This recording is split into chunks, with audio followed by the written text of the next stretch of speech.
لو سمحت جورنال النهارده. اتفضل. من فضلك يا ترى لاقي معاك رواية الليلة قبل الأخيرة؟ عاوزة منها كام نسخة؟ 5 10 20؟ أعمل بيهم إيه؟ توزعيهم على أصحابك. أصلها رواية منحوسة من يوم لكن يخلق من الشبه 40. لا لا لا، مش ممكن يكون الشبه للدرجة دي. أيوة، هي صورتك على الرواية، تبقى أنت المؤلفة.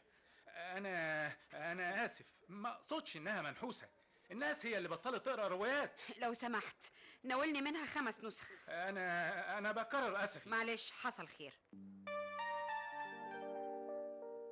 هي راجعة بكام نسخة النهاردة؟ يعني ما بترديش؟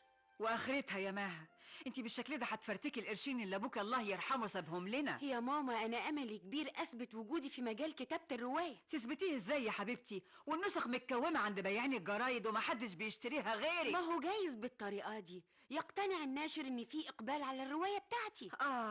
يقوم يتفق معاكي على رواية تانية وتالتة. مش هيحصل، روايتك فاشلة. انت ليه بتيأسيني يا ماما؟ يا حبيبتي انا بواجهك بالحقيقة، الحقيقة اللي محدش هيتجرأ ويقولها لك غيري. انت عايشة في وهم، في خيال. وهم؟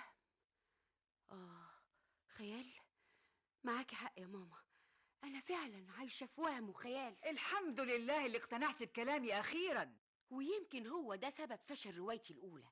الأحداث اللي فيها كلها خيالية، والجمهور بيحب الواقع وبيتعاطف مع الشخصيات التي تنبض بالحياة. كتر خيرك يا أمي. على إيه يا روحي؟ على إنك فوقتيني. أنا مديونالك. مديونالي بإيه؟ بنجاح الرواية التانية والتالتة والرابعة. إيه؟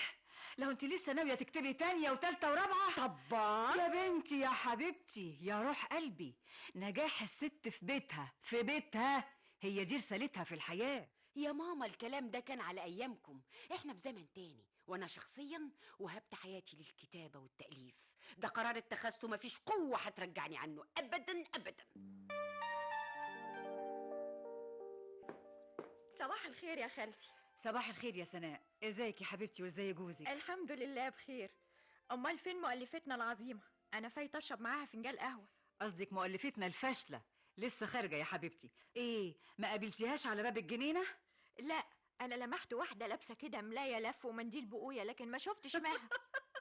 ما هي دي مها يا حبيبتي اللي كانت لابسة الملاية اللف والمنديل. ايه مها؟ ليه؟ هي رايحة حفلة تنكرية؟ لا، رايحة تعيش أحداث الرواية الجديدة اللي ناوية تكتبها.